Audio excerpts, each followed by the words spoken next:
இதுதான் ஒரு டாம்பட்டி. இது ஒரு அழகான village. But this village is famous for chickens. அதுக்கான காரணம் the one and only கோழி Babu, the one who wants. அம்மா எனக்கு அந்த கலர் கோழி வேணும். சரி தங்கம், அடம் பிடிக்காத, வாங்கி தரேன். இன்னிலிருந்து உன் பேரு பார்த்தா. நாம இனி ஒன்னாதான் விளையாடுறோம், தூங்குறோம், குளிக்கிறோம், சரியா? அப்பாடா, எப்படியோ வீட்டுக்கு வந்தாச்சு.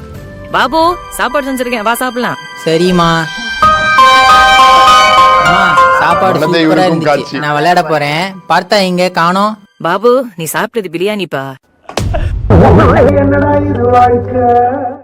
கோழி பாபு அவன் வளர்த்த கோழியவே சாப்பிட்டுட்டான். This way story of vegan becoming a villain. Bye 10 kilo கறி கொண்டு வாங்க பாய். மூடிட்டு வைங்கடா.